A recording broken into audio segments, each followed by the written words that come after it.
focus on debt servicing, infrastructure, and social services, with $1.342 trillion for recurrent expenses and $99.7 billion for capital projects. The Ministry of Education, Skills, Youth and Information has been given $3.4 billion for capital expenditure. The Ministry of Health and Wellness, $13.82 billion. The Ministry of National Security, $2.6 billion. And $18 billion has been earmarked for repairing educational institutions damaged by Hurricane Melissa. The public sector has been given $1.66 billion for continued public sector transformation, including the MyHR Plus system. Finance and Public Service Minister Favour Williams has also proposed new taxes to address fiscal gaps, largely driven by recovery needs from Hurricane Melissa. Key measures include taxes on digital services or streaming, increased environmental levies, and higher taxes on sugary drinks, alcohol, and cigarettes. Since the national budget was published in February, Mr. Robinson has raised concerns over the proposed new taxes, noting that the timing would strongly impact those trying to rebuild after the October 28, 2025 Category 5 storm. If you are planning to attend a session at Gordon House, here are some rules to keep in mind. No visitor shall create any act of disorder within the precincts of the house. No visitor shall be admitted to the house without first obtaining an admission card. No photography, videography. Visitors who remain within the precincts of the house during a suspension of the session are asked to keep silent. Or sketching of the proceedings is allowed, unless so authorized by the presiding officer. There should be no smoking inside the parliamentary building. It's almost time to go to the main event, but let's get the answer to our trivia question. We asked, true or false? In Jamaica, the government's financial year begins on January 1. It's false. The government's financial year begins on April 1. Now over to the proceedings.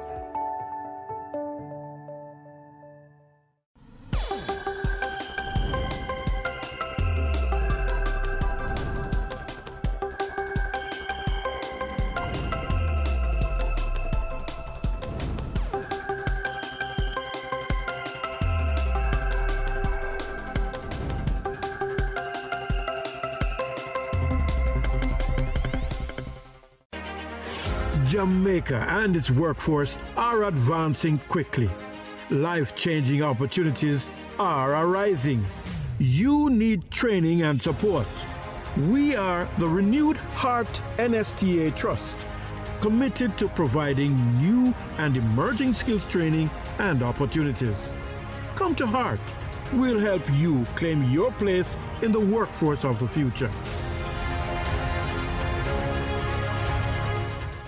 A new story is being written for all Jamaicans. The Ministry of Economic Growth and Job Creation is on a mission to transform lives. From increasing access to potable water, to providing secure homes for the most vulnerable, and helping you own a piece of the rock.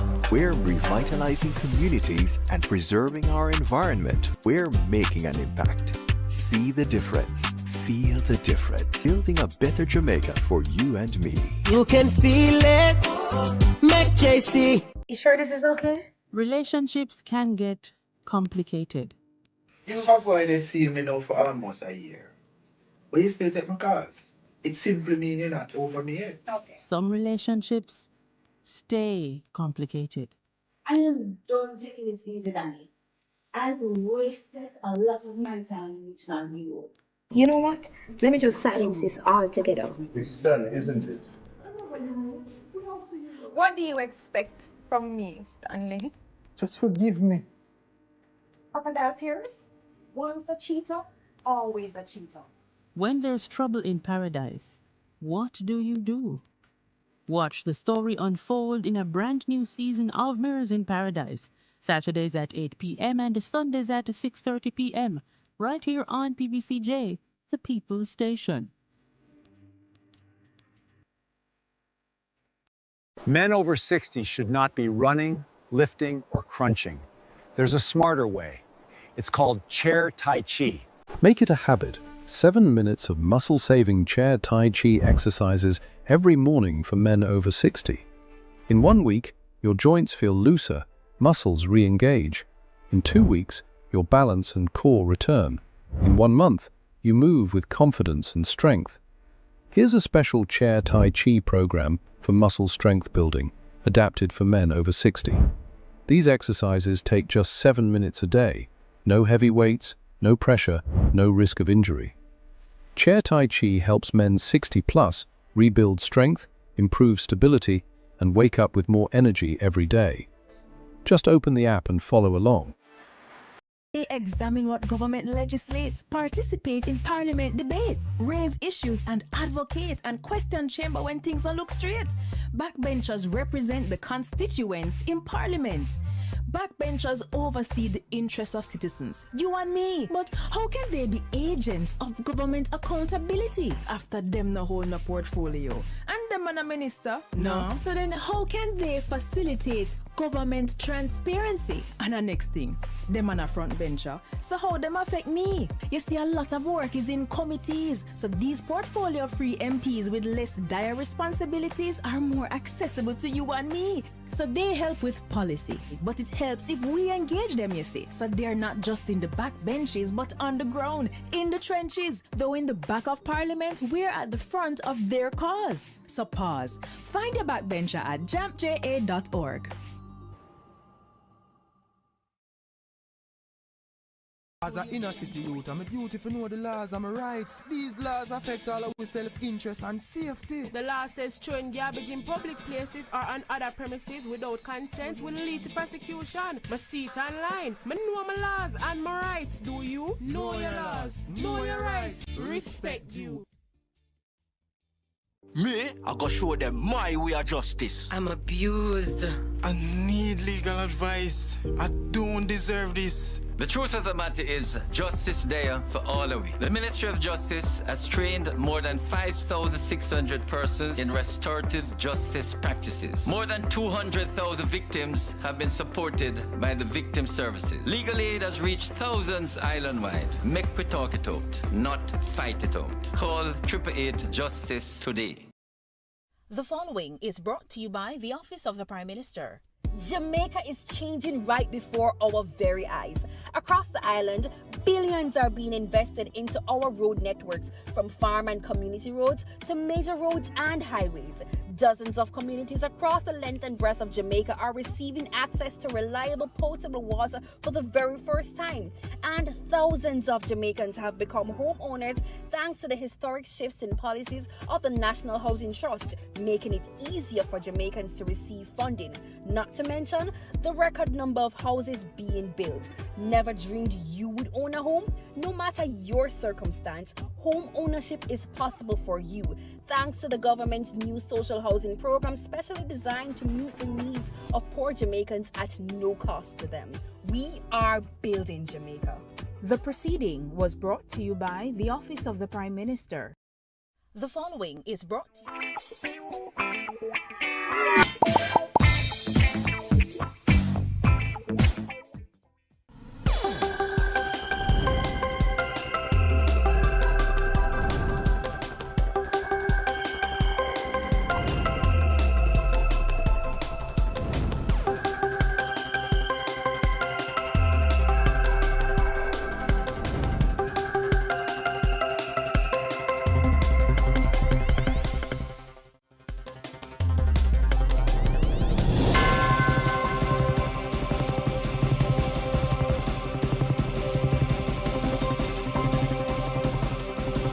All our counsels may be to the glory of thy blessed name, the maintenance of true religion and justice, the safety, honor, and happiness of the king, the public weal, peace and tranquility of the island, and the uniting and knitting together of the hearts of all persons and estates within the same, in true Christian love and charity, one towards another, through Jesus Christ our Lord. Amen.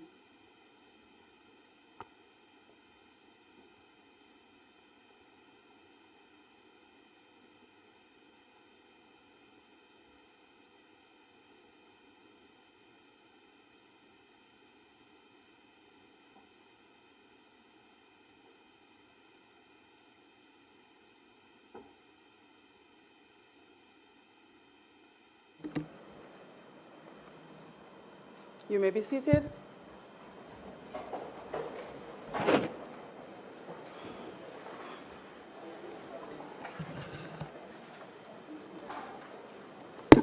This Honourable House now resumes its sitting.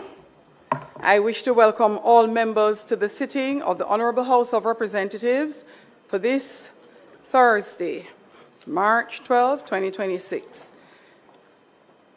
Together, we will continue with the budget debate for the financial year 2026-2027, and we will hear from the opposition spokesman on finance, Member of Parliament for St. Andrews South Eastern, as he makes his contribution to the debate. It is always expected that members will maintain the standards of this Honourable House in accordance with the standing orders, as well as established practices and procedure. I would like to extend a special welcome to Mrs. Miriam McIntosh Robinson, wife of the member from St. Andrews South Eastern.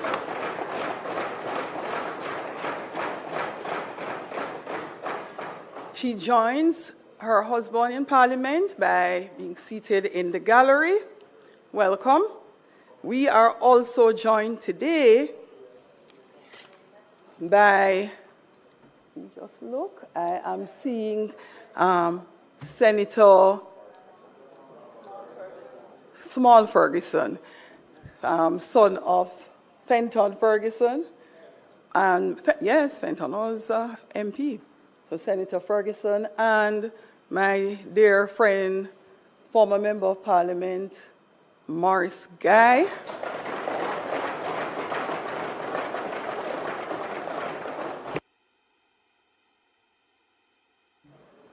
Yes, and former Member of Parliament for St. Andrew Eastern, Andre Hilton. Welcome to the houses. I hope you enjoyed today's proceedings. Members, in addition to all those wonderful persons joining us in the gallery, we are also being broadcasted live on PBCJ, and I welcome all those who are joining us on those various social media platforms, including our traditional media platforms. I hope you enjoy the sitting and the presentation today. Call of the roll.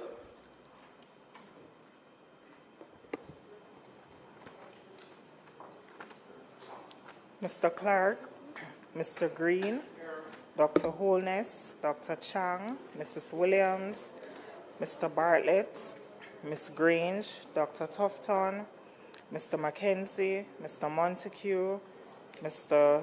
Vaz, Mr. Chuck, Mr. Charles Jr., Mr. Morgan, Ambassador Marks, Mr. Matthew Samuda, Dr. Wheatley, Mrs. Cuthbert Flynn, Mr. Terry Long, Mr. Witter, Mrs. Dalrymple Filbert, Ms. Morrison, Ms. Lee, Mr. Donovan Williams, Mr. Main, Ms. Crawford, Mr. Delroy Williams, Ms. Hamilton, Mr. Steve Wright,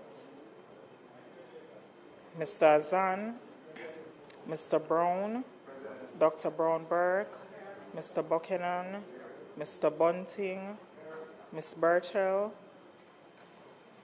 Dr. Campbell, Mr. Cousins, Mr. Crawford, Ms. Daly, Dr. Dawes, Mr. Golding, Mr. Gordon, Mr. Hales, Mr. Hines, Mr. Hilton, Mr. Jackson, Ms. Jess, Mrs. Malahoo Fort, Mrs. Miller-Bennett, Mr. Morris, Mrs. Nita Garvey, Mr. Newell, Mr. Paulwell, Mr. Phillips, Ms. Perkis, Mr. Robertson, Mr. Robinson, Dr. Russell, Ms. Shaw, Mr. Smith, Mr. Dwayne Vaz, Mr. Warmington, Mr. Hilton, Mrs. Dalrymple Filbert, and Mr. Montague. Thank you, Madam Speaker. Thank you. House Leader.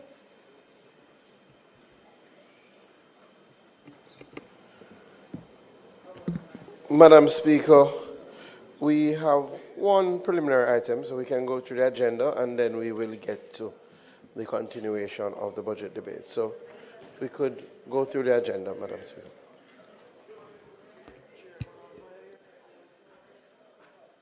Statement by ministers. Announcements. Clark. Laid on the table of the House are the following. Annual report of the Government of Jamaica's audit committees for the financial year 2024-2025 and its related ministry paper number 19 of 2026 titled Government of Jamaica Audit Committee's Annual Report for the financial year ending March 31, 2025. And the Integrity Commission's investigation report into concerns that Ms. Delphorine Gordon, an investigator formerly employed to the Betting, Gaming and Lotteries Commission, failed to file her statutory declaration with the Commission for the year 2023, contrary to the law and its indicative ruling. Thank you, Madam Speaker. Thank you.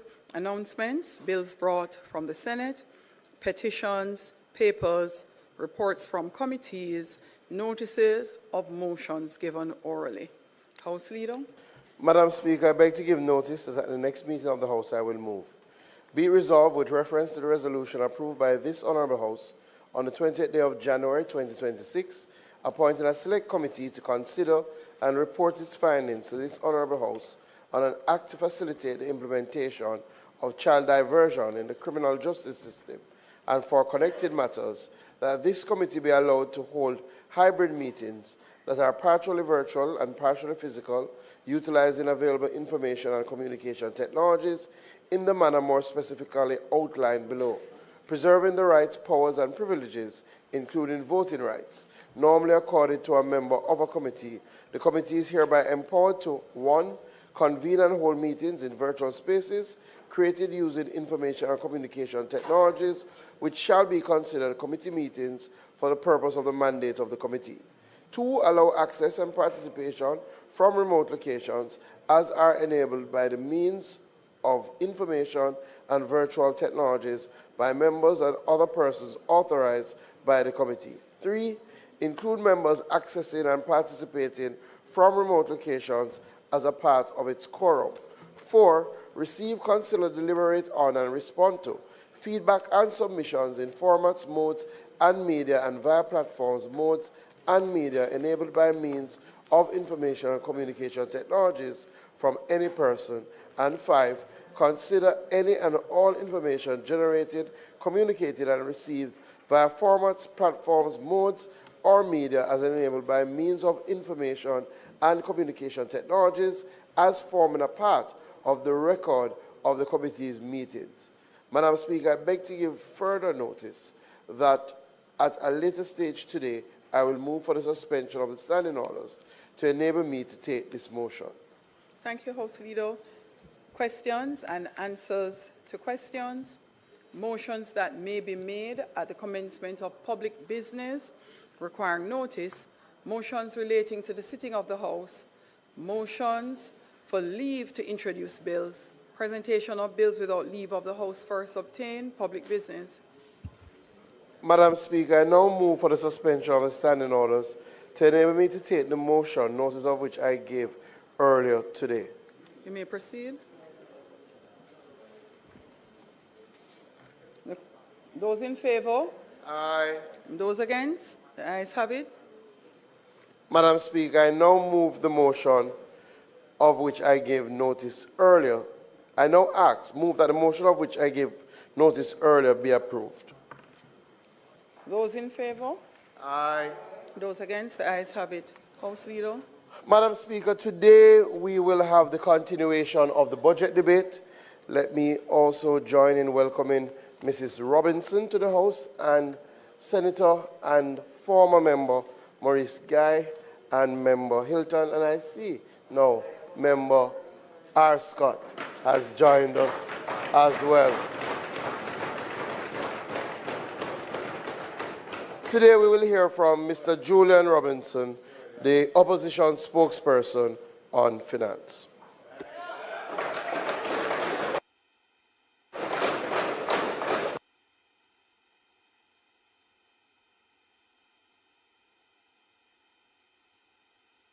House Leader, would you be so kind as to move for continuation to the end of his presentation? Yes, Madam Speaker. I move that the member be allowed to speak until the end of his presentation without interruption. Those in favor? Those against? The ayes have it. 5 hours.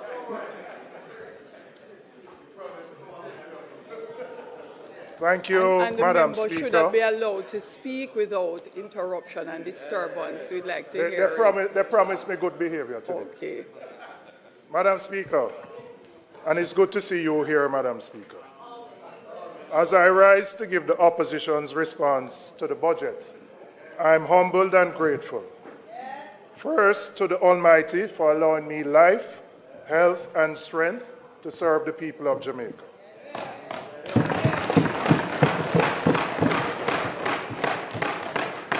I'd like to thank my family, my father, who instilled in me my motivation for public service, my wife who is here, and my children.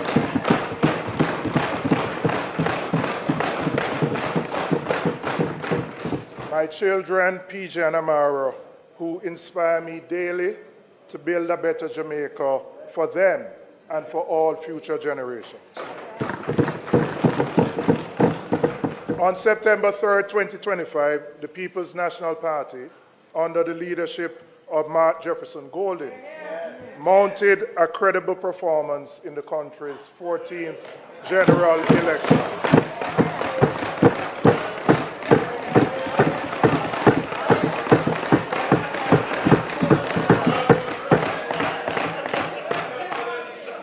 I would like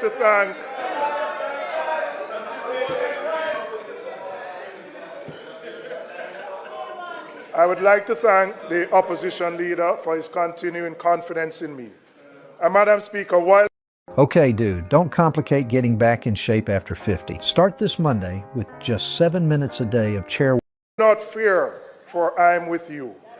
Do not be dismayed, for I am your God. I will strengthen you and help you. I will uphold you with my righteous right hand.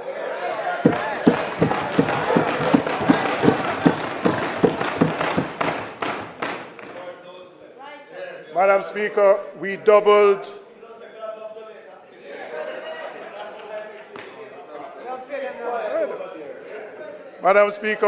our seat count from 14 to 28. The people's verdict was close, and the mandate to hold this government to account is clear.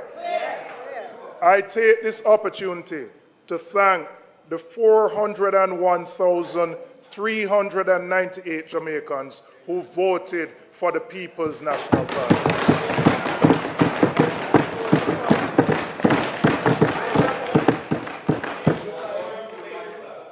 I thank you for continuing to believe in us.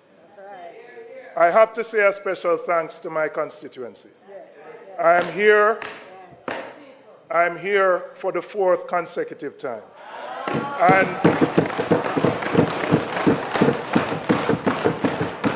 And the last election on September 3rd, I recorded my largest margin and the largest margin in the constituency for over 30-odd years.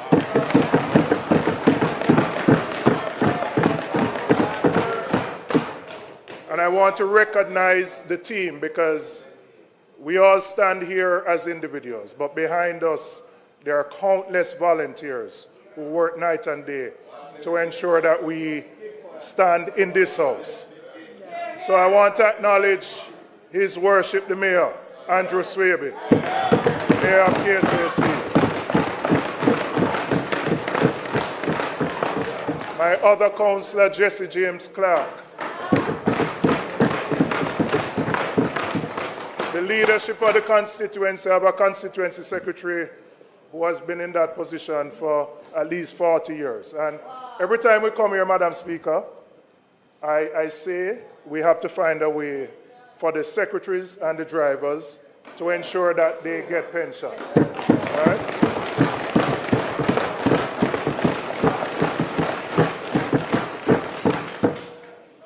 They work behind the scenes, and we appreciate in here what they do. I know the public may not understand it, but it is a career to ensure that we are here, and we have to look at the service and the terms and conditions of their service so that when they retire, they can retire in comfort.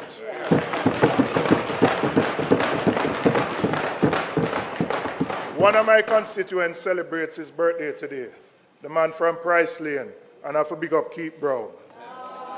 All right? And for all the other workers and supporters in my constituency, I say thank you for your continued support, and I will continue to lead with integrity, accountability, and transparency.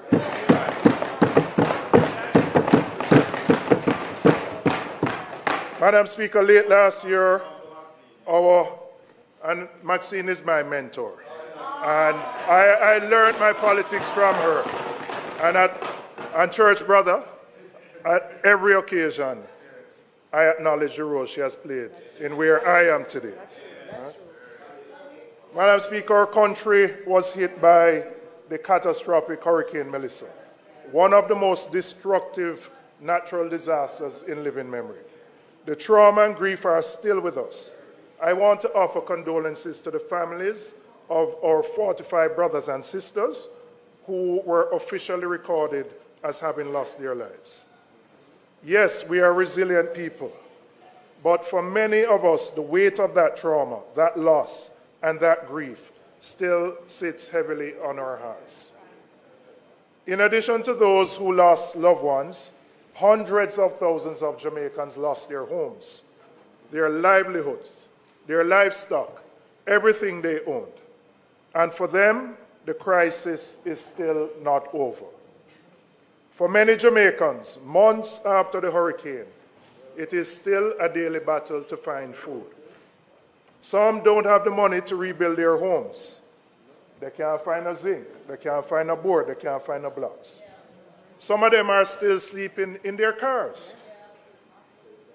Melissa affected the entire country, but she took direct aim at the western parishes and inflicted the most damage there. And it's not just an economic toll. Many become anxious when rain set up to fall right now.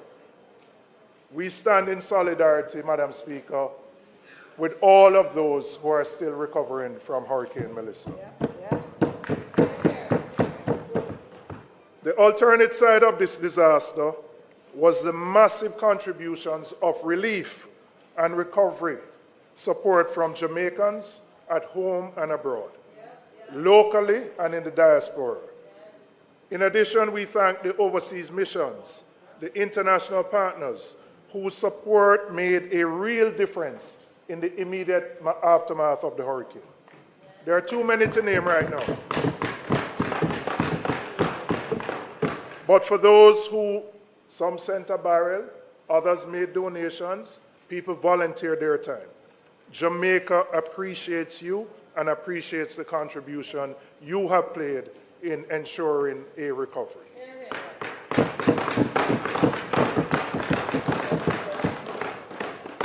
And it was us, neighbors helping neighbors, volunteers manning undersourced shelters, doctors, police, firefighters, soldiers, and nurses who, away from their families, went out in the hurricane to look after their fellow Jamaicans.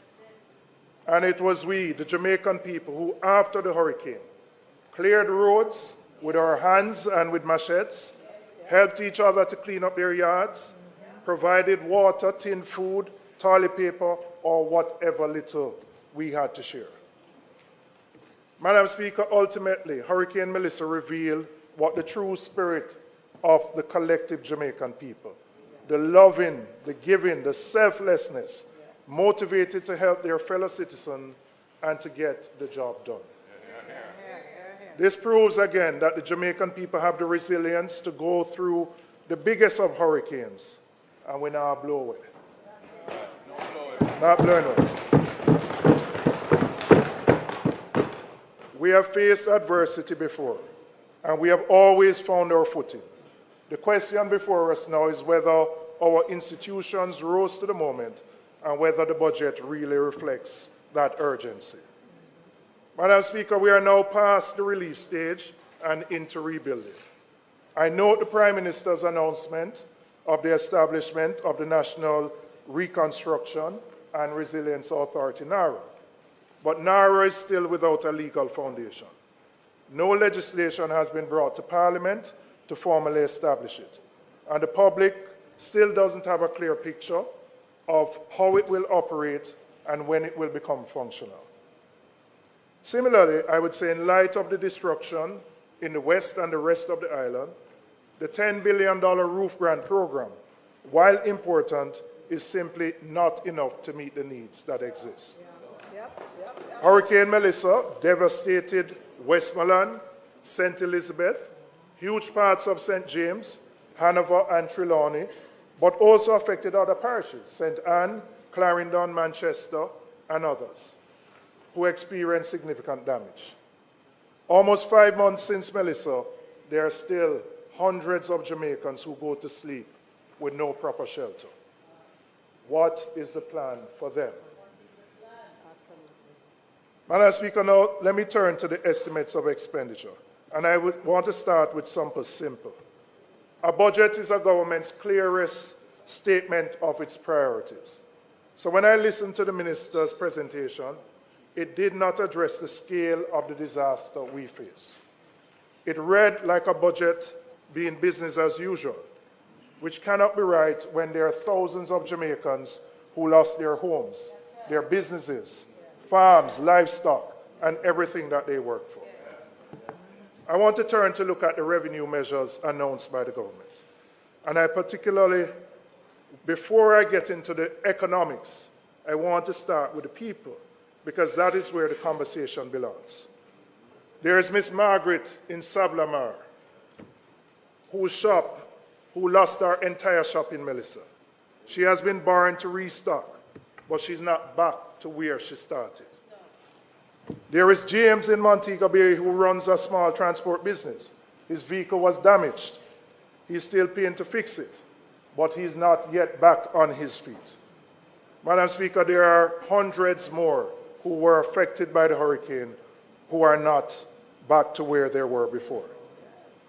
They will now pay more on their grocery bills when they go to the supermarket, because the government has chosen to impose a new tax package of $18 billion. Madam Speaker, increasing the burden on ordinary Jamaicans, average Jamaicans, through higher taxes is not the right call at this time.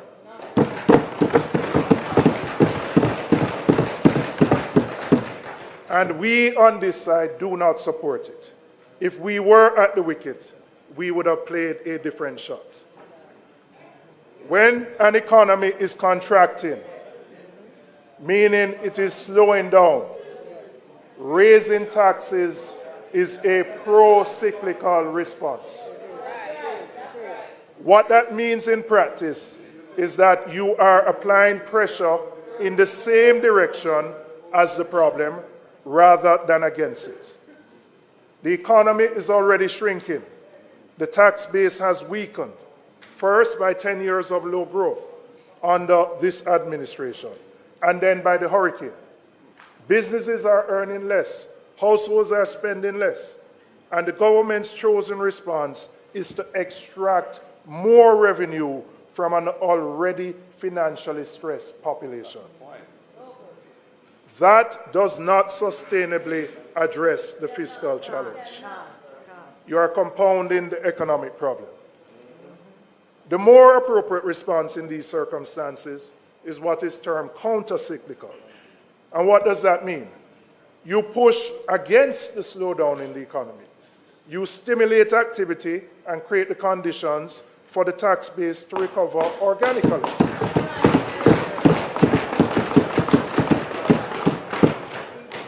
A growing economy generates more revenue over time than any package of new taxes that are imposed on the people, who are already struggling to stay afloat after the hurricane.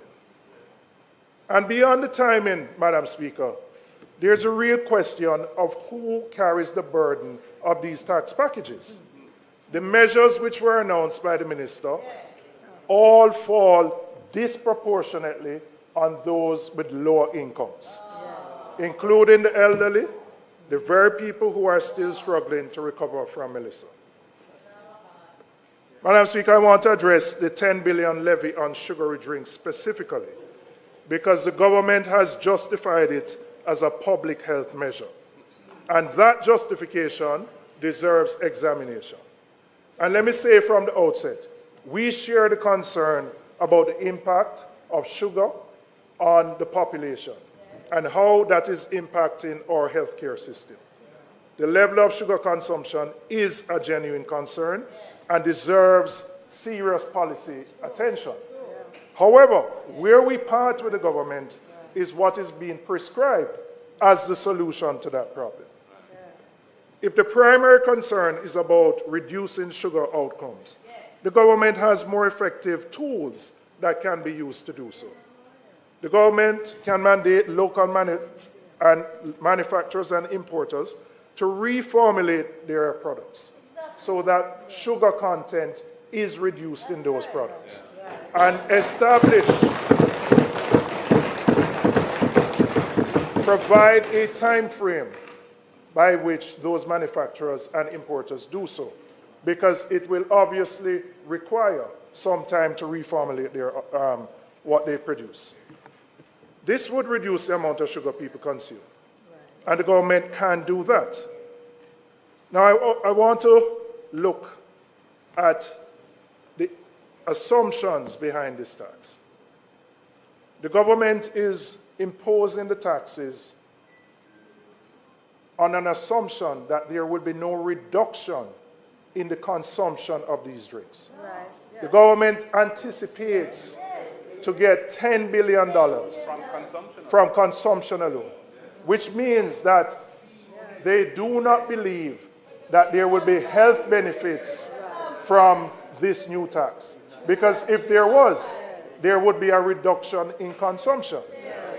And the reality that we find, Madam Speaker, is that the persons who consume these drinks do so not because they're not concerned about the sugar content, but the reality is that the alternatives are outside of their reach, whether it be natural juices, coconut water, or other things. So many of them are doing it not because they have a choice, but quite frankly, given their disposable income, they do not have a choice. All right?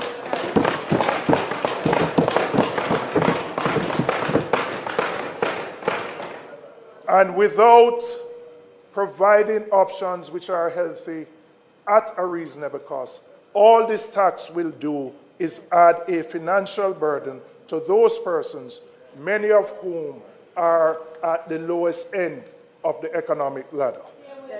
So, Madam Speaker, we do not believe this measure, apart from raising revenues, will have any desired impact on reducing consumption and increasing the health outcomes. The government also has other options. the government is one of the largest providers through the school feeding program to children. The government needs to ensure that what it provides meets the nutrition, the adequate and proper nutritional content for students. Many of the, whether it's the cherry malt or the bulla or what is provided, is not consistent with reducing sugar. So if we want to meet the health outcomes, let us start as government with how we formulate the products that are sent to our schools. And we would have the desired outcome of reducing sugar in the level of sugar that is consumed. I want to turn to the environmental levy. The name of the tax suggests that the cash flows from it will be directed towards environmental production, towards protecting our coastlines, our watersheds, our forests, the very natural infrastructure that Melissa reminded us we cannot afford to neglect. But the money goes straight into the consolidated fund. None of it is ring-fenced for specific environmental purposes. So we have a levy collecting money in the name of the environment, but it is not dedicated to the protection of the environment. It's simply another revenue source. And as with the sugary drinks tax, Tai Chi walking is more than just a workout. It's a fresh start for menopausal women. We start this Monday. Ladies over 180 pounds, if you want to become unrecognizable by summer, we're launching a beginner-friendly Tai Chi walking program for women. With just 7 minutes a day, you'll safely firm your body, calm your mind, and start burning stubborn belly fat. In 1 week, because the cost of the costs are going to drive up prices in the economy, and the burden is going to be felt by those who can least afford it. In examining the package that was tabled by the government, what I only can come to a conclusion on is that they recognized there was a revenue gap and they had to find the easiest way to fill it. The measures are not calibrated to protect the most vulnerable. They are not designed around the specific circumstances of a post-hurricane economy. They are simply revenue measures which impact the poor the most. I want to turn to the digital services tax because the minister's presentation on Tuesday left us with more questions than answers. When this measure was first announced, the reasonable assumption shared by many persons was that the tax would apply to subscriptions, for example, Netflix, Spotify, those streaming and digital services. That was the natural reading of a digital services tax and what obtains in many other jurisdictions that have implemented it. But from what the minister said on Tuesday, it appears that the intention is different. It seems that the tax will apply to goods purchased online from platforms like Amazon, Temu, and Shein. Now, Madam Speaker, if that is indeed what is being proposed, then a serious question arises. Because that government 2 years ago made a very deliberate policy decision to raise the threshold on online purchases, increasing the custom duty exemption from $50 to $100 US and from $500 to $1,000 for persons traveling into the country. That was a conscious choice to reduce the cost burden to Jamaicans, and it was met with huge applause. Now, the digital services tax seems to be working against that relief. This inconsistency needs to be explained. You cannot, on the one hand, increase the threshold to give consumers a break, and then on the other hand, you take back what you have just extended. And so the minister said in her presentation that local retailers are feeling the pressure from online shopping. So the obvious question is, if that was the case, why then did the government 2 years ago increase the threshold to provide the relief, to now take it back from the persons who you have provided the relief?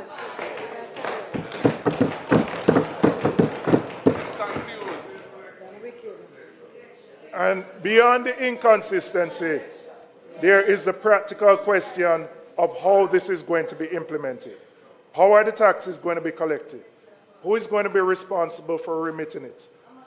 What is the mechanism for enforcement across hundreds and thousands of transactions from foreign platforms?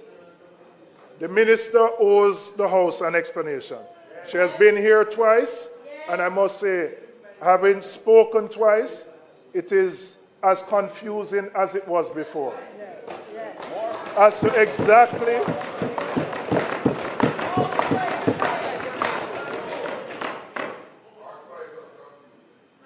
so I expect the minister, when she comes in her closing, to give a clear and complete explanation of how the measure will actually work and how it will be implemented.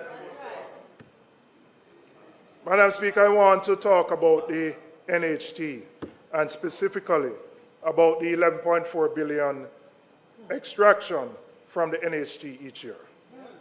The government has been extracting money from the NHT for over a decade. Yes, we acknowledge it was the PMP that introduced this measure in 2013. And I believe, absolutely, and I'm going to give you the context, because you spoke about the 20-year-olds who you wanted to give a historic perspective in. But I notice whenever you talk about the economy, you don't want to talk about what happened between 2007 and 11. You conveniently leave that out.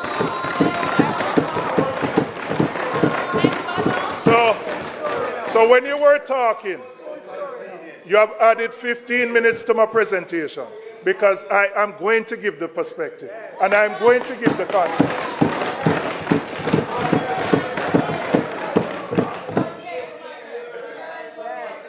When we came to office in 2012, we inherited an economy on the precipice of collapse. And before that, let us recall.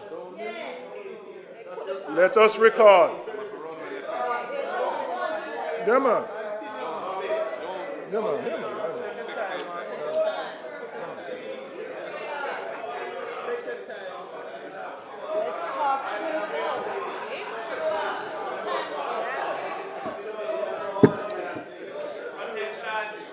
Member from East Central, St. James. You know, I consider you my father, so you have to listen to me when I talk, all right? But before that, Madam Speaker, we need to recall that the economy experienced 14 consecutive quarters of negative growth between 2007 and 2010, only to achieve a mere 1.5% growth in 2011. In 2011, the JLP abandoned and effectively ended the 27-month standby agreement with the IMF. And when I say abandoned, you know, like how Tessa keep a school, and you're supposed to show up. Them run going at the yard and hide and never take the test.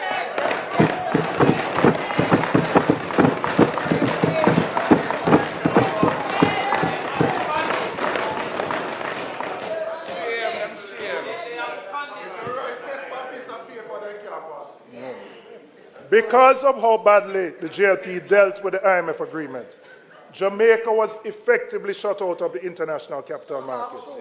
Our international financial partners had lost confidence in the country's financial management. We inherited that situation and had to renegotiate the IMF agreements from a position of considerable weakness. That agreement was one of the most demanding fiscal programs ever imposed on any country borrowing from the fund. There was a primary surplus target set of 7% that Jamaica was 7.5% that Jamaica was required to maintain, which was among the highest ever demanded by an IMF agreement. In fact, it was higher than what was demanded of Greece during its own debt crisis. That is the mountain we were given to climb. The NHT withdrawal at that time was one part of a broader package of measures designed to meet that primary surplus requirement. It was not a decision taken lightly or casually. It was a hard choice made in extraordinary circumstances with the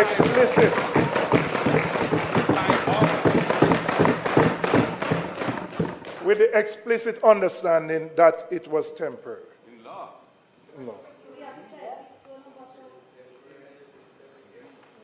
The same reason that drove the NHT withdrawal in 2013 is the same reason that drove the broader package of revenue measures that had to be implemented at the time, including new taxes. We had no other choice but to impose taxes to get to the revenue that the IMF required as part of its program. It was, Madam Speaker, what they left us in 2011 that required us to take the steps that we had to in 2012.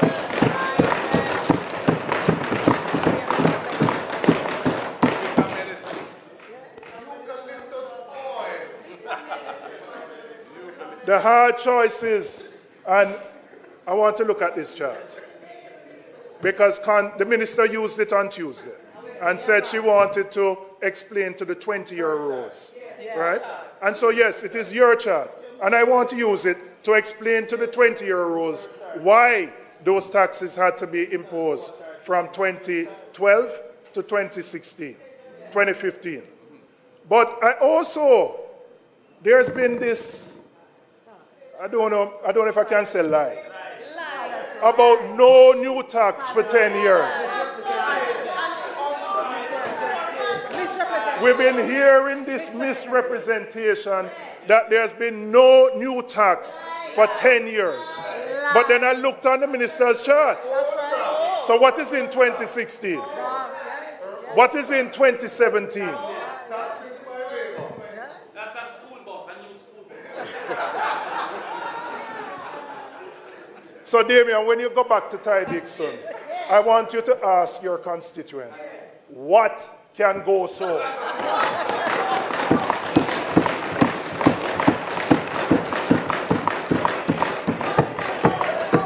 Madam Speaker, the hard choices that we had to make have worked. The PMP established Jamaica's macroeconomic fundamentals under the leadership of then Prime Minister, the Most Honorable Portia Simpson Miller, and Minister of Finance, Dr. Peter Phillips. They restored the confidence of our international partners. They put this country back on a credible fiscal path. The economic stability that this government inherited, they benefited from what we built from 2012 to 2016.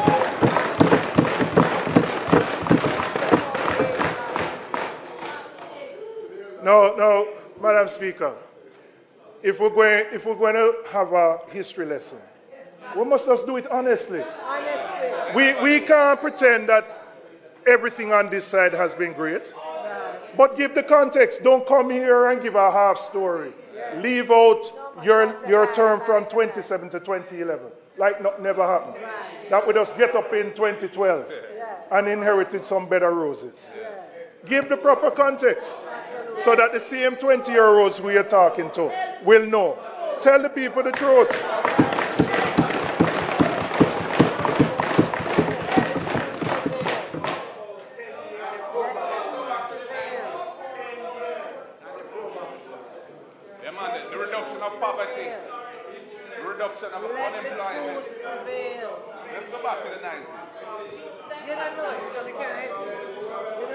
The internet.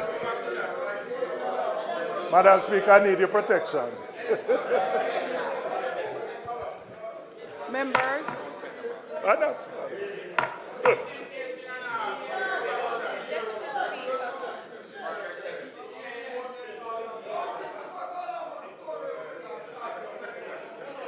Madam Speaker.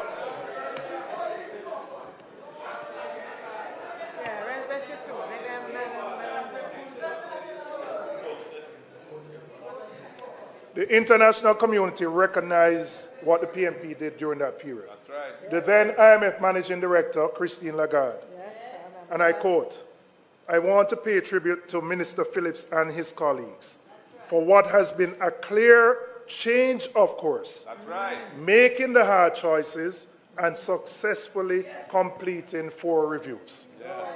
We never run from it. We never go into the schoolyard and say we're not take the test. We knew it was difficult. We faced it. We knew it was painful, but we knew it was in the best interest of the country to do so.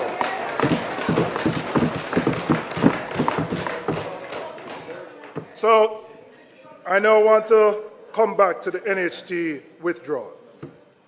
And I want to remind the House of how the then JLP opposition responded. They didn't simply disagree with the measure, Madam Speaker. They campaigned against it loudly and relentlessly, framing it as an attack on the working class, framing it as an assault on the poor, framing it as a betrayal of the Jamaican people. The person who was the most vocal was the Prime Minister himself. Right? So I want to read what the Prime Minister said in 2015. Right? And this is not artificially, intelligently created. This is the real thing. And I quote, "The JLP does not support the use of NHT funds for purposes other than those for which they were intended. The NHT mandate is clear. Contributors' money held in trust at NHT is to be used for the purposes of the promotion of housing and community development. The JLP has always stood in the vanguard where stewardship of NHT funds are concerned. We are the ones who have always defended NHT and protected the interests of contributors, not the least of which are those thousands of Jamaicans who have been making contributions to the NHT and are yet to access a benefit." Dayton, where can I find that person?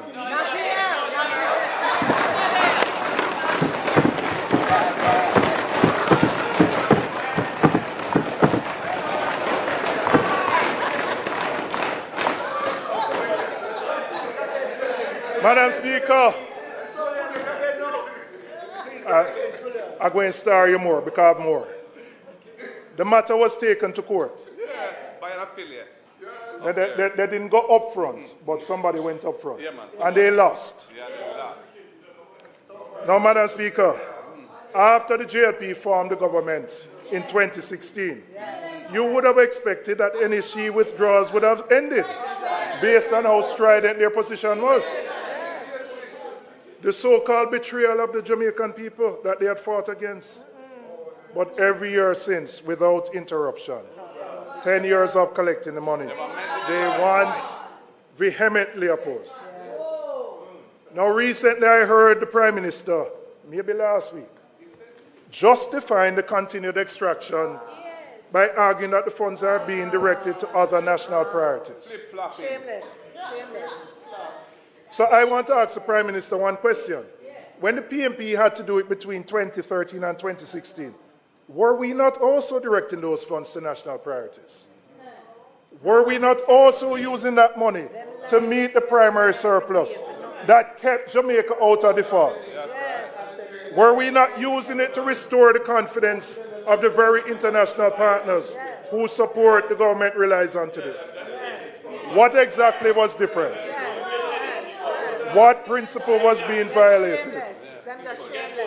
You have found your voice. You have found your voice now. I'm glad you found your voice now. I'm glad you found your voice now. Because I don't know which Andrew Holness are talking to, whether it's the one now or the one in 2015.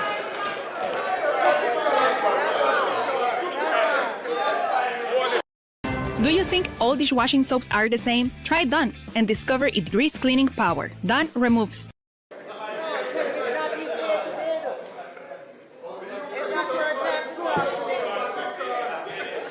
So what was different? What was different now than it was in 2013? The only thing that was different was you were on this side and we were on that side.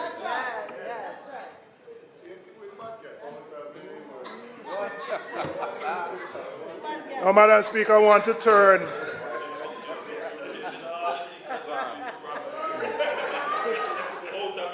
No, listen, allow him to talk. Allow him to talk. Nobody interrupt you. All of them couldn't hear you, will listen. All of them couldn't hear you, will listen. All right, don't interrupt him. Do not interrupt him. I never expected you to get so agitated. You're going to speak next week Thursday, you know, and we will listen to you next week Thursday. And I don't intend to enumerate all the things over the last 10 years. You want me to? Okay, all right. Madam Speaker, I want to address something about the framing of this budget and how the revenue measures have been presented to the public. Yes, the country has suffered a major catastrophe through Hurricane Melissa, which has damaged the country and impacted the government revenues. But we need to look beyond that and go back to the last 2 years to see how the government has been balancing the budget. In the two previous consecutive years, the government securitized future revenues from the Norman Manley International Airport and the Donald Sangster Airport, raising over 70 billion in 23-24 and 60 billion in 24-25. What that meant is that they sold off 12 years in one case of future revenues and then 10 years of future revenues to ensure that they could fund the budget. And the analogy that I would use is like you go to your boss and you're under some pressure. And you say, boss, give me a salary advance for the next 12 months. And you use the money for deal with the rent and all the other things. So when next month comes, you can't get another advance. So you have to go find something else. So this is next month.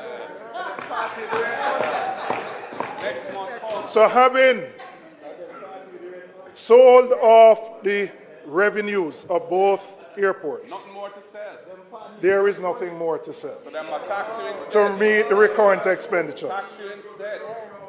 So, Madam Speaker, those securitizations provided upfront cash that supported the budget of the day. So what this tells you is that long before Melissa, there was always a challenge for tax revenues organically to meet the expenses of the government. And so the government relied on these one-off transactions to balance the budget, something which was raised by the Fiscal Commissioner and has been raised as a risk going forward. And we have raised it as well, and we did for the last 2 years. So the gap between what the government was collected and needed and what it was spending was widening. Those pressures existed before Melissa came. Poor management. Before Melissa came. And so it is important. Poor management. It is important that there is a context explained of the challenges that this government has faced, particularly around growth and tax revenues. Now, they have been aggravated by the hurricane and made worse, but they existed long before. And we are not minimizing the impact that the hurricane has had on the country and the economy. But the Jamaican people need a context and an honest explanation as to the fiscal challenges that existed and that they existed long before Melissa hit our shores. Now, Madam Speaker, I want to turn to what we would do differently. The government has looked at the revenue gap and has reached for the imposition of new taxes to fund the budget. And the continued drawdown of the NHT, 11.4 billion. We have looked at a similar gap, and we have determined an alternative way to fund the budget while balancing the lives of the Jamaican people.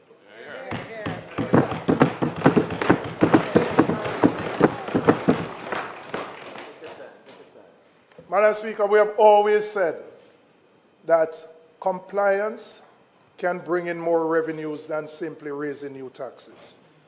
And I am recommending the implementation of an electronic invoicing system for the tax administration of Jamaica. Needed long time. The first source of this revenue would be this electronic invoicing system, which we estimate would generate an additional 8.6 billion in tax revenues. And I will explain how I came to that figure.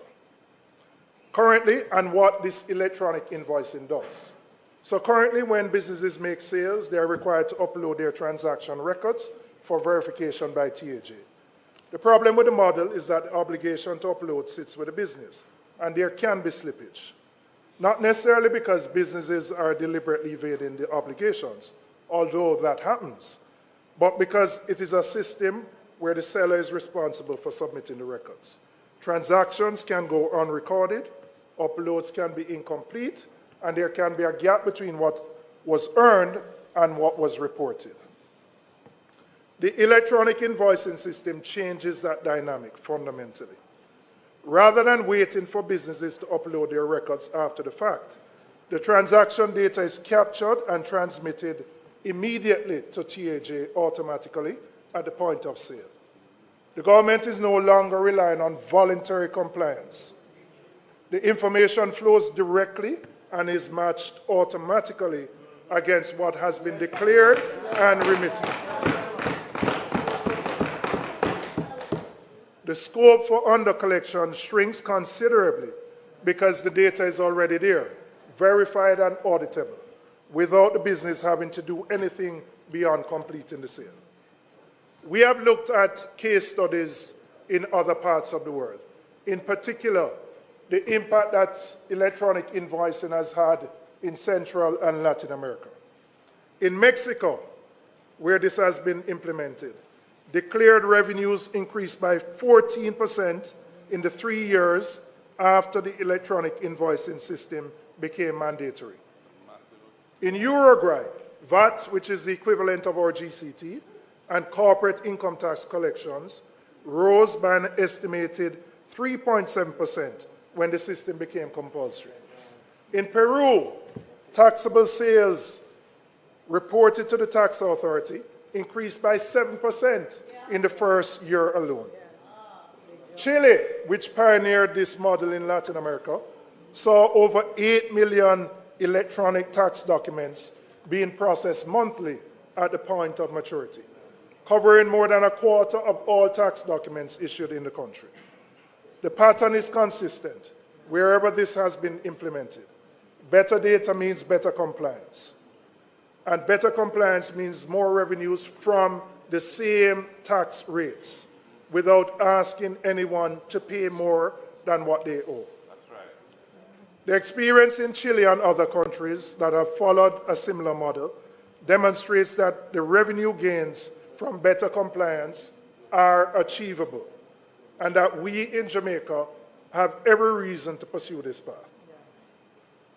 In the 26-27 fiscal year, the government is projecting GCT receipts of $318 billion and SCT, special consumption tax receipts, of $112 billion, a combined total of $430 billion in these indirect tax inflows. We are conservatively estimating that 2% of that total, and I'm saying conservative because I'm looking at the fiscal year 26-27, and accepting that you may have some growing pains with the implementation of this system. Although the case studies across the region point to much higher impact when it is implemented. So we're being conservative, that a 2% of the 430 would yield 8.6 billion. And that is money. This is not new taxes.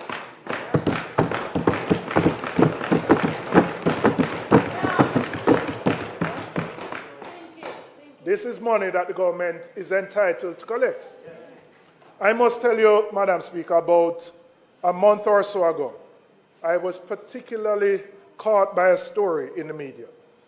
The TAJ indicated that 11 used car dealers were brought to court and were found to have liabilities of $4 billion. 11 billion, not million. 11 used car dealers were brought to court and found to have liabilities of $4 billion. It indicates, Madam Speaker, that compliance with greater enforcement can fill the gap that we are looking to do so with new taxes. Right. And we need to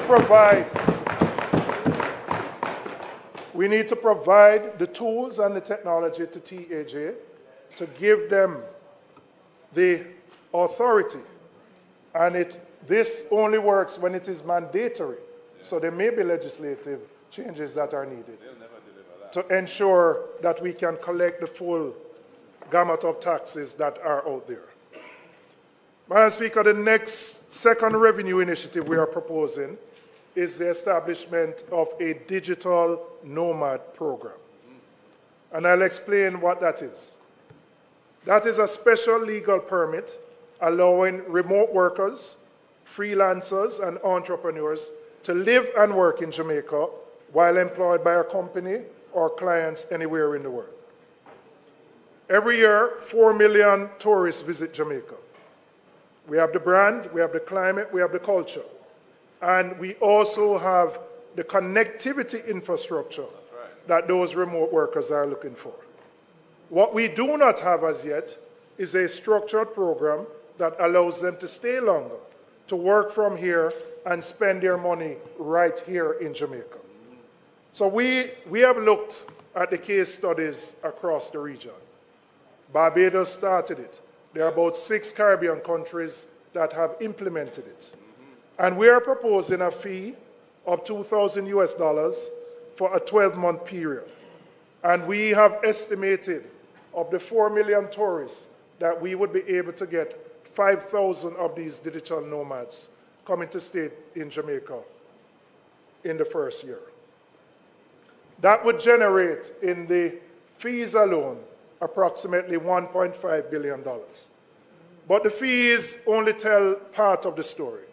The real story is when they come here, when they stay here, the restaurants, the Airbnbs, the hotels, the villas, the concerts, the food that they spend. That is the impact. Barbados estimates that each digital nomad spends on average $55,000 when they're there in Barbados. Per year. Yes, 55,000 US, right? I wouldn't be as optimistic as that. But if I estimate that in Jamaica, an average 6-month stay could yield a spend of 25,000 US, which is about $4,000 a month. Jamaica could realize the economic benefit of 125 million US dollars or 19.5 billion Jamaican dollars. Wow. Now, we are late to the game. Barbados did it immediately after COVID and took first mover advantage. But we do have many advantages which other countries in the region don't have. And a structured program can yield significant benefits to the people of Jamaica.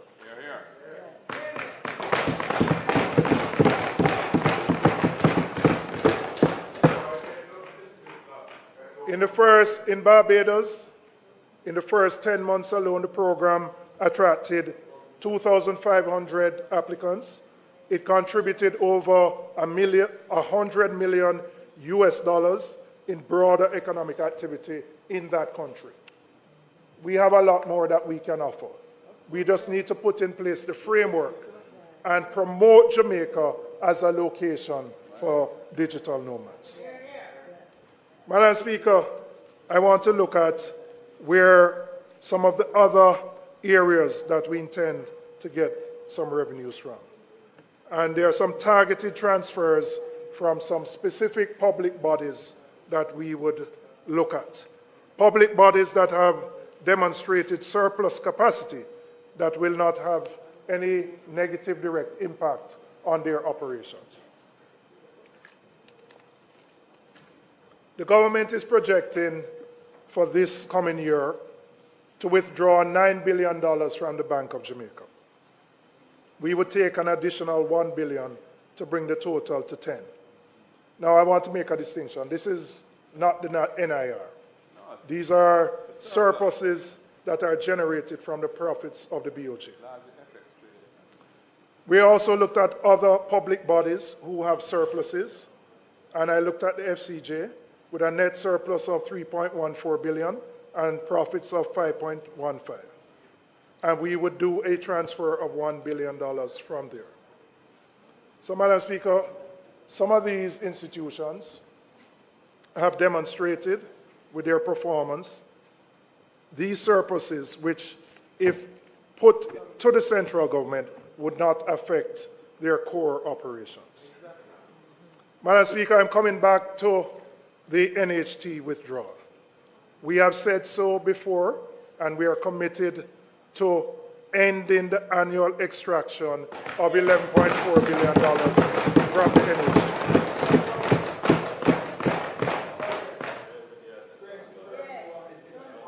The NHT was established for one purpose: to provide affordable and sturdy housing solutions for Jamaicans, particularly for those at the low and middle ends of the income scale.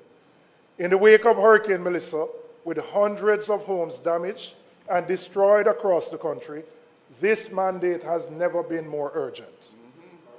This is not the moment to be pulling money out of the financing of housing development. It actually is the moment that we need to be putting more in. And so for us, ending the extraction and giving the NHT the capacity to do what it was created to do. And this goes, Madam Speaker, beyond just the mandate. When you invest in housing at scale, the economic benefits extend well beyond just the house itself. Construction workers get employment. The hardware suppliers go and get orders. The truckers go and get work. Money begins to circulate within communities. And that circulation of money will trigger and help to deal with the recovery that the country needs. The economic multiplier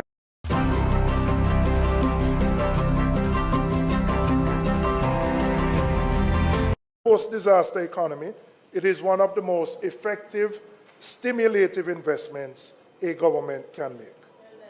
So that $11.4 billion deployed through the NHT into housing construction does far more for this economy than when it is diverted into the general consolidated fund.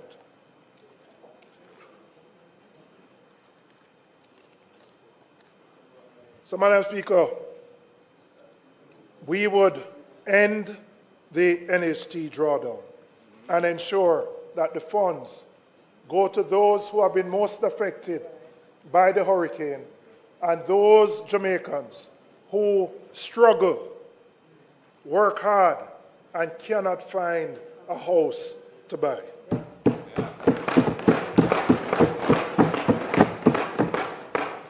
We have also looked at the expenditure side of the budget, and we have identified one specific deferral that would save $2 billion. The Airports Authority is projected, and this is interesting to note, the Airports Authority is projected to receive a transfer of $13 billion from central government. After them strip out the revenue like this year. Now remember, the AAJ, those were the same entities where the government sold the future revenues to fund the current budget.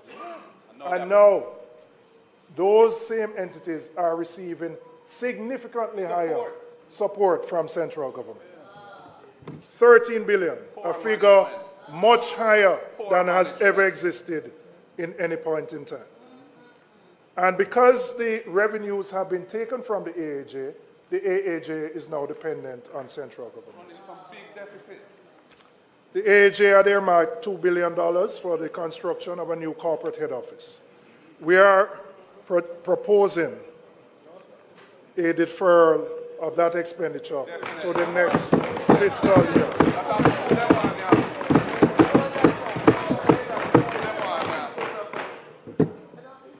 So,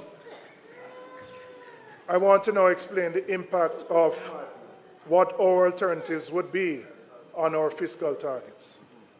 So when you add it up, Madam Speaker, our alternatives create a revenue gap of approximately 17, and I'll go through this chart with you. We are removing the 18 billion in taxes. We are projecting income of 8.6, 1.2 from just the fees from the digital nomad program. We'll still be left with a deficit of just over 8 billion. We will seize the NHT withdrawals and the 2 transfers, which account for 2 billion. So we end up with a negative of 17 billion. I indicated a reduction in the transfer to the airport authority, which takes 2 billion away.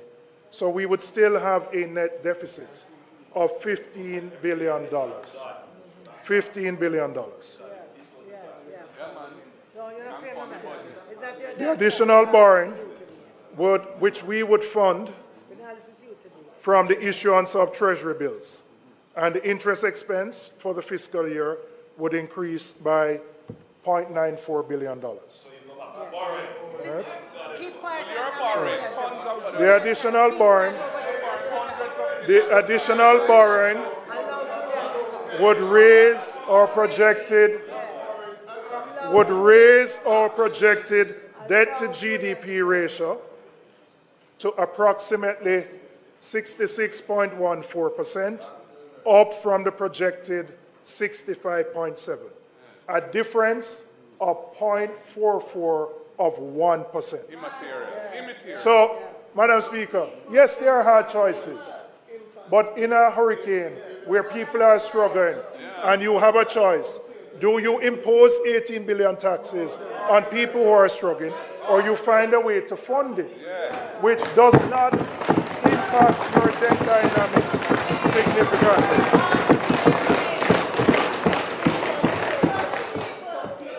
And we do so in a responsible way. It's important to note the government is already borrowing $247 billion. And we have shown our proposals vis-a-vis the JLP's proposals. And I'm not going to go into the detail of that. Right? But the difference is not significant to our material. And then let's look at the difference. No, listen, man, leave the man, make him talk. It's not your time. It's not your time. Allow Julian make him talk. We're making better choice. Next week is for the current situation. The only thing I would encourage you to do, don't talk for 5 hours again, all right? All right. Because last year you keep us for 5 hours, all right? Now, when we look at the impact of our proposals versus theirs, it moves our debt to GDP ratio by 0.44 of 1%. 0.44 of 1%. Now, Madam Speaker, we have to balance the books while balancing the lives of people.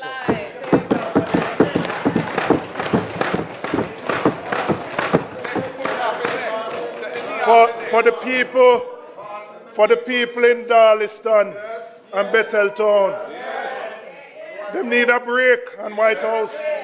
For your people in Russia, they can't take no more taxes right now. Right? We have to ease the pressure for them. Madam Speaker,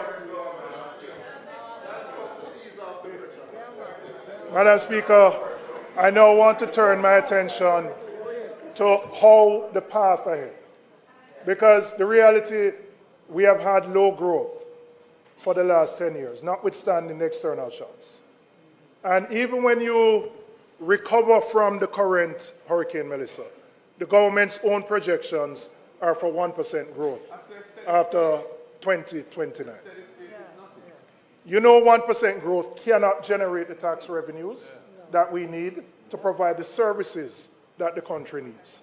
So I want to now look at how we can actually grow the economy, improve our tax revenues, restore the base so that we don't have to impose taxes on people. The immediate priority has to be restoring Jamaica's productive capacity to at least the levels that existed before Hurricane Melissa. But that must be the floor, not the ceiling. Recovery must be the starting point, not the destination. And any government that presents recovery as an achievement in itself is setting an unacceptably low bar for what the country can and should become.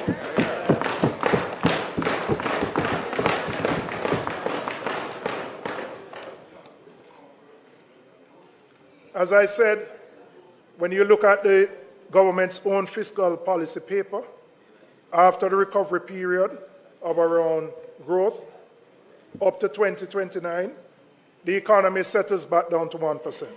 The numbers are right there. So, Madam Speaker, what will we do differently to ensure that we can achieve growth? And I first want to start with the issue of energy. Because Jamaica, and I don't know whether we'll find oil or not, but there are some things within which we have control over. When we were last at the Wicked Philip, we had set a target of generating 50% of our energy from renewable sources. It was then, by 2030. We know we're near that. We know we're near that not because of Melissa, not because of COVID, but quite frankly, just bad management on their part. When we issued in 2013 the request for a proposal, that led to a build-out in 2016. It took that government 8 years to issue the next request for a proposal. 8 years. Persons were selected in 2024. It will take them 3 years or so, or more, because they have to look for the financing, they have to negotiate their private power purchase agreements, and they have to build out their infrastructure. So we're not going to see the impact of more renewables on the grid till probably 27 or 28. Now, we are faced with the prospect of oil prices of over $100 and going up. And while we can't control what takes place in the Middle East, we have control over what we can do here.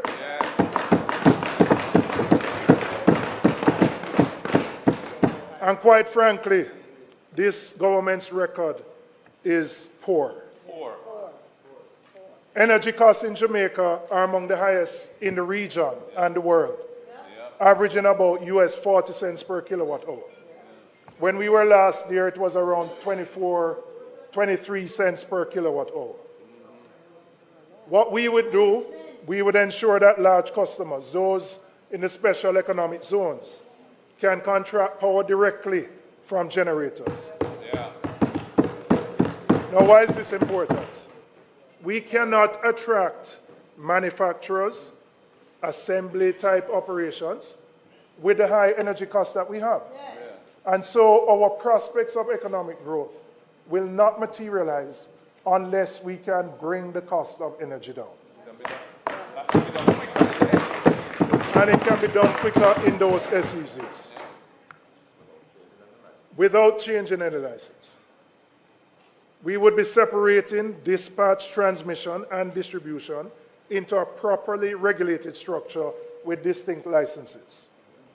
We would disaggregate the electricity bills so that consumers can see what they're paying for, broken down into generation, transmission, distribution, system losses, and supply charges, because we believe transparency is important towards accountability. On renewables, we would scale up net billing, which you started, power wheeling. Yes, started by the member from East Kingston and Port Royal.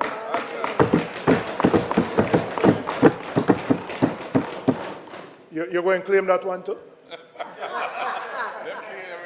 Them love a jacket over there, sir.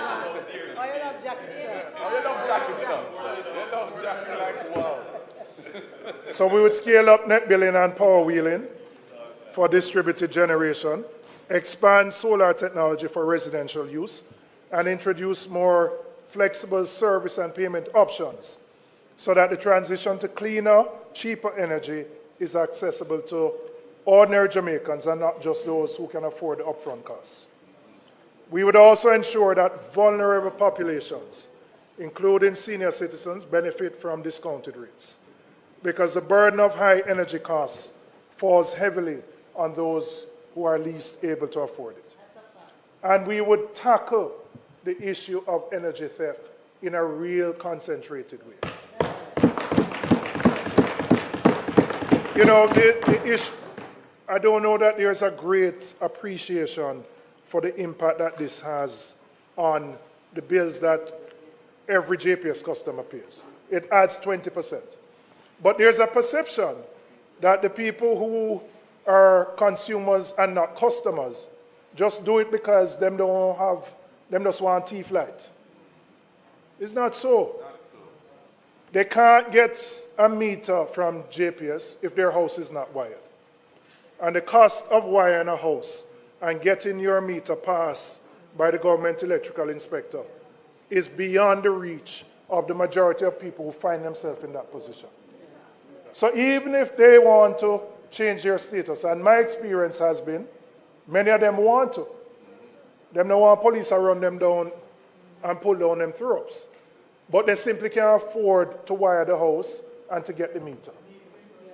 And that requires more intervention from the government. Something has been done, but really what was started is insufficient. Totally.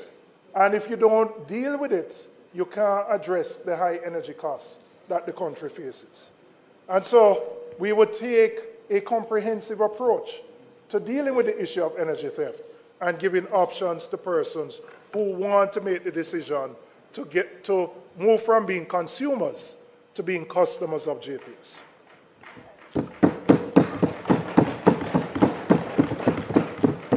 Madam Speaker, we cannot build a productive, high-growth economy on a workforce that has been underprepared.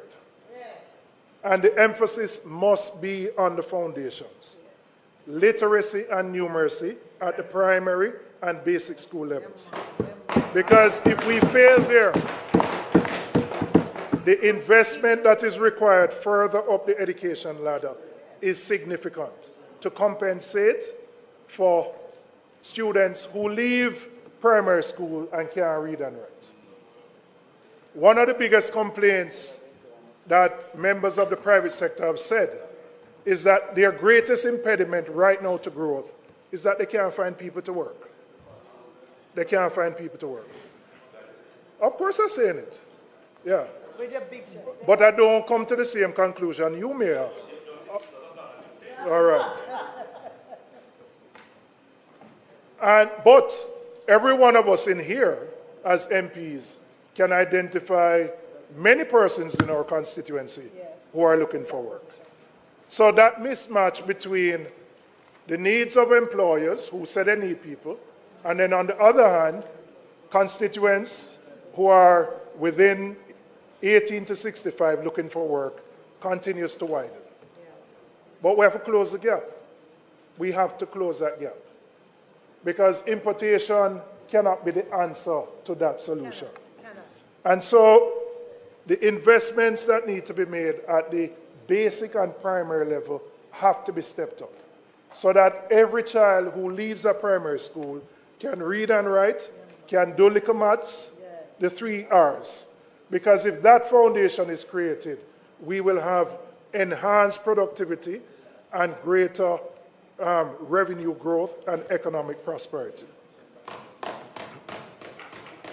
But we also need to ensure that children who have special needs are included and resources provided so that they can function in the education system. There are too many, particularly boys, where the teacher them say, why the boy give so much trouble? He can't sit down at the class and listen. But they may be undiagnosed, right? They may be undiagnosed because the parents can't afford to get a private diagnosis, which costs $50,000 and up. If they register at MICA, which provides the service, is a 2-year waiting list. And so too many of our children who are not performing at the level that they need to are children who are undiagnosed. We need to ensure that we get to the root of that.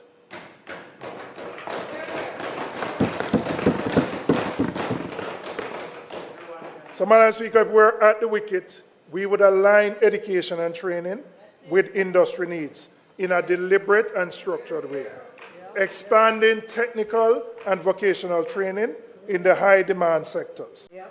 Central to this is reforming heart. The institution has Make it a habit. 7 minutes of Tai Chi every morning, all the way for 1 month. In 1 week, you'll feel better. In 2 weeks, you look better. In 1 month, your wife won't believe your results. Here's a Tai Chi workout plan, made for men over 50. These beginner-friendly exercises take just 7 minutes. Government matches the cost that a company spends on upskilling its workers through tax credits on their hard contribution. So if you are a business and you are willing to invest in ensuring that your employees are upgraded, you are already contributing to that through the employer contribution.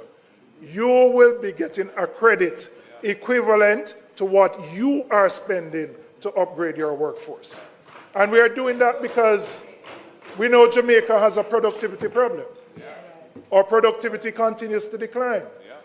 And unless we attack the problem at the source by investing more in our workforce, we are going to continue to languish at the 1% growth rate, which has plagued this country for a long time. Madam Speaker, I want to look at growth without efficiency is not sustainable. And one of the clearest indictments of this government's management of the economy is the problem that you have faced in spending the capital budget. If we look at the last 3, and it may go back further, fiscal years, there has been significant underspend of the capital budget. Now, people might ask, why does that matter? Well, the greatest correlation between economic growth is how you spend your capital budget.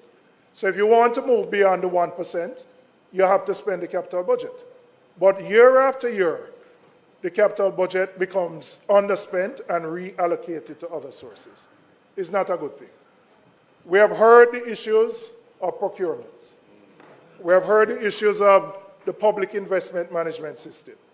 We have also heard the issues that some of our contractors don't have the capacity to do the projects that we want them to do.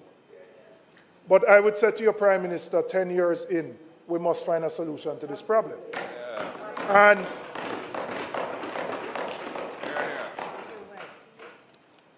I want to say specifically to you, you have the right to organize the government the way you want as Prime Minister. But when I look at the capital budget for both central government and public bodies, 60 to 70% of the capital spend sits in 2 ministries, Ministry of Economic Growth and Infrastructure and the Office of the Prime Minister, which are headed by you. Now, you might say you want to facilitate that on your own, but then it must become a bottleneck. When all of those big agencies, from NHT, Port Authority, UDC, factories, as public bodies, and then central government, I'm urging you to rethink this, to look back at this structure. Because what you may have envisioned as making things flow quickly, it has not happened. And the evidence of it is the level of underspend of our capital budget. And if we're going to move the country forward, we have to unclog that bottleneck that is preventing those monies from being spent in the economy.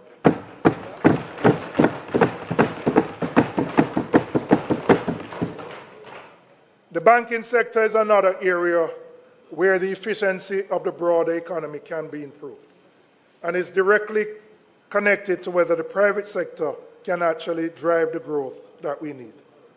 I took note on Tuesday, Madam Speaker, the Minister re-announced an announcement made by the Bank of Jamaica Governor of the implementation of the eKYC system, which was done in 2024. I have no issue with that system. It is actually a good thing and will actually improve competition within the banking sector. But June 24 was when the announcement was made. And Fitz not here. I believe it was right here at a standing finance committee meeting that the BOJ governor said that, of the eKYC system.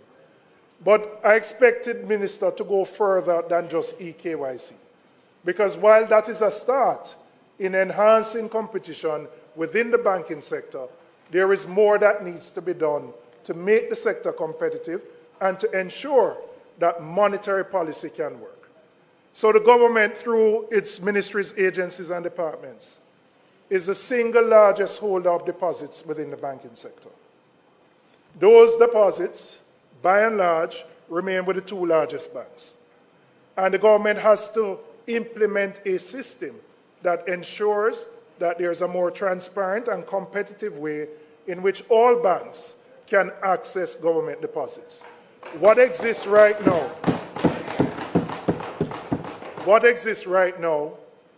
reinforces the status quo. Now, I see the cannabis man nodding his head. Not that I know that you smoke it, but that you're an advocate for it. All right? But why is this important? We hear the BOJ governor complain every day. I reduce interest rates and the bank don't do nothing. The banks don't move. I take steps to bring down requirements, nothing happens. People in the public who have mortgages, car loans, see BOJ bring down them interest rates, no movement. And there will be no movement unless we can enhance competition within the banking sector. But the government can do some things.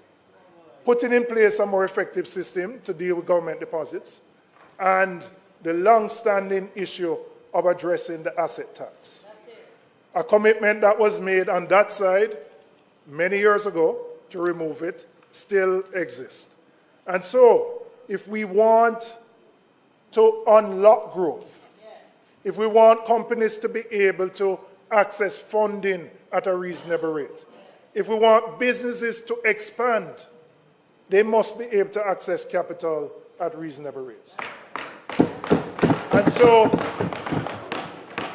while fiscal policy can work, the monetary policy is not, because the monetary transmission mechanism is clogged.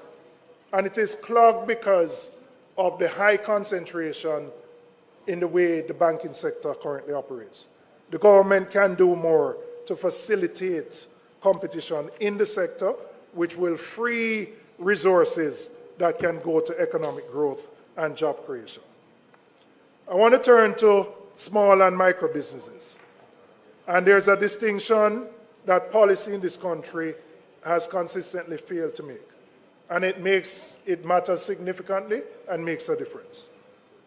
A person running a one-chair salon, a hairdresser or a stylist, faces a fundamentally different set of obstacles from a company with 50 employees. But they're all lumped under the category of MSMEs. They're all treated as MSMEs. And I said the M and the S, the micro and the small, need particular attention. In most cases, they are informal, but they face a particular paradox. They can grow beyond a particular size while remaining informal, because there's no way they can get access to capital from a bank, from equity investors, from a loan company, unless their books are there. Nobody going to give them money unless they can provide audited financial statements. But they prefer to stay informal because they don't want to deal with TAJ. And that's just the reality. And so we have to find a way to incentivize particularly the M and the S to come into the formal system. And there are ways in which we can do that. We proposed a holiday where for new businesses, MSMEs, that once they file, which means they're coming into the formal system, they would not be required to pay taxes for the first 3 years of their operation. Now, you might say, I'm giving up revenue. But quite frankly, in the first 3 years, they don't really generate any profit. But the benefit you get is that you bring them into the formal system. They have to keep proper accounts. And so that they can access the capital markets to grow and build their businesses. And once they do that, when they get into the position where they have to pay taxes, they will be paying taxes at a much higher rate. But unless we can break that barrier of informality, we are restricting the growth that can exist in the country. And some more needs to be done to bring those entities, the micro and the small, into the formal net. Madam Speaker, I want to address what the Minister said about the MSMEs on Tuesday. She spoke about the set-aside provisions to ensure that a part of government's revenues would be set aside for the MSMEs.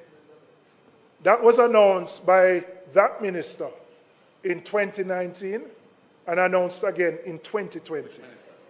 The former Minister of Finance. The former Minister of Finance. Madam Speaker, it has taken 7 years, another announcement by the minister on the same thing. I don't know what has happened in the 7 years, but when I talk to people in the sector, them say nothing. But we have another big announcement made on Tuesday, that those set-aside provisions will, for procurement. So to be clear, we're talking about ensuring that government, who is the largest player in the economy, sets aside particular sums that MSMEs can participate in procurement. 7 years later, there has been no meaningful progress made on this. They're hopeless. Mismanagement again. Now, when we talk about growth and the need to grow the economy, this is a low-hanging fruit that we can implement. If our MSMEs can participate more in government procurement, their businesses will grow. They will employ more people. They'll pay more GCT, more income tax. That's how you grow the economy. So there are things that are within the control of the government that the government can do to ensure that we facilitate growth. And I would say to you, Minister, the sector is looking for action here. No more talk, not a bag of mouth. Action here.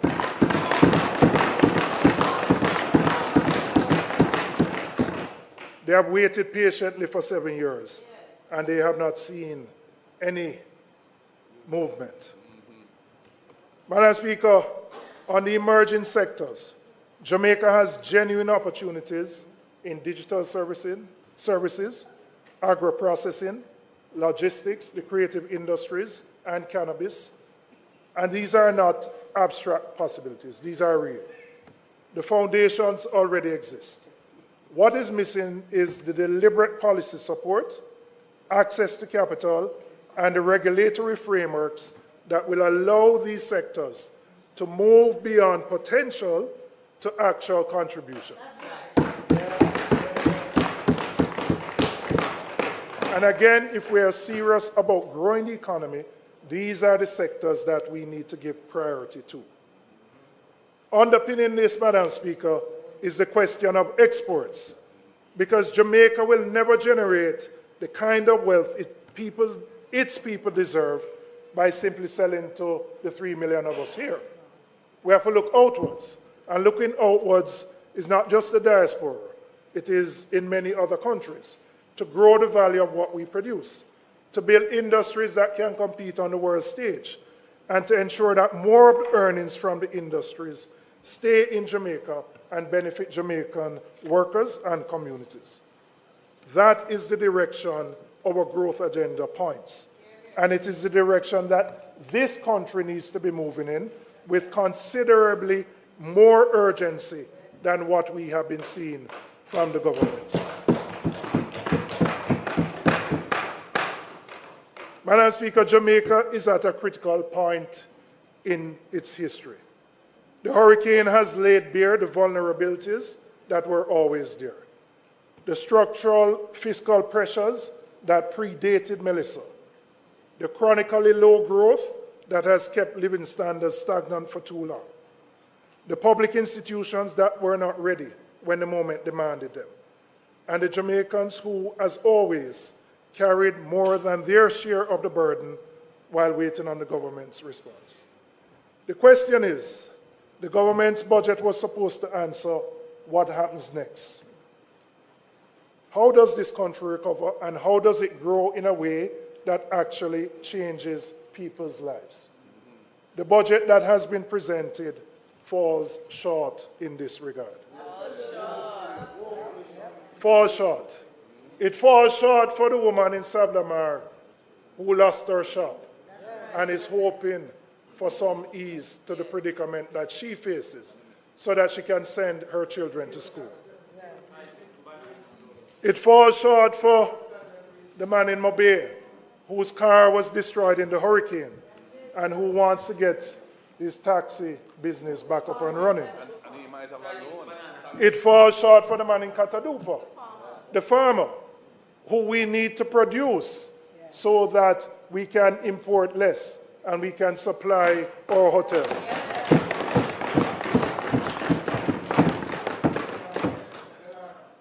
And it falls short for the NHT contributors, whose monies continue to be diverted away from the institution it was meant to serve, by a government that once opposed that very practice.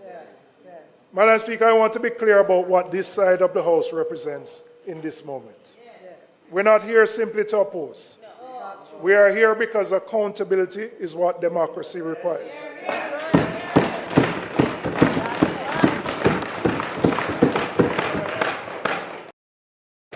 And because the Jamaican people deserve a parliament that takes their responsibility seriously and discharges it honestly. That's right.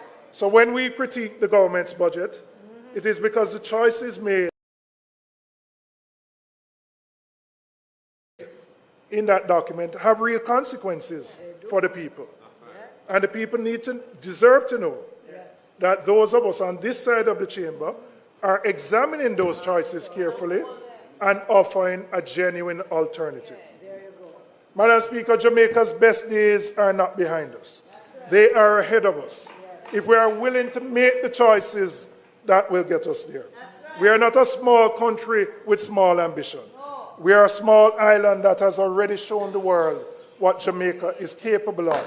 And we have barely scratched the surface of what we can become. Madam Speaker, we have presented an alternative to what the government has proposed. We have sought to balance the lives of the people while balancing the books. We have looked at the impact of this hurricane and the devastation it has had on so many Jamaicans. And we believe that the path forward of growing the economy is the only sustainable way that we can lift the living standards for all Jamaican people. Thank you very much, Madam Speaker.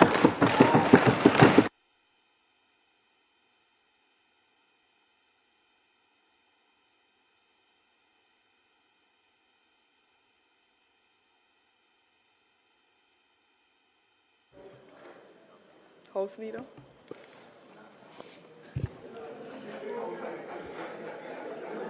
Madam Speaker, we thank the member for his spirited contribution.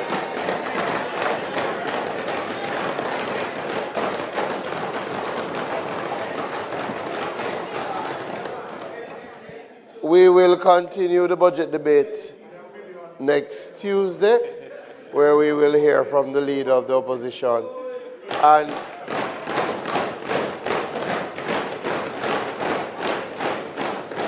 And then to remind the House that we return on the 19th of March, where we will hear from the Prime Minister.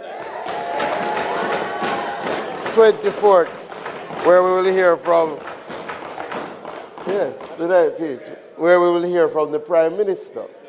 That's what we are. So, Madam Speaker, it's not intended for us to do any further business today. I ask that the House be adjourned for a date, for Tuesday the 17th of March 2026. The question is that the House do now adjourn to Tuesday, March 17th, 2026. Those in favor? Those against? The ayes have it. This Honourable House now stands adjourned.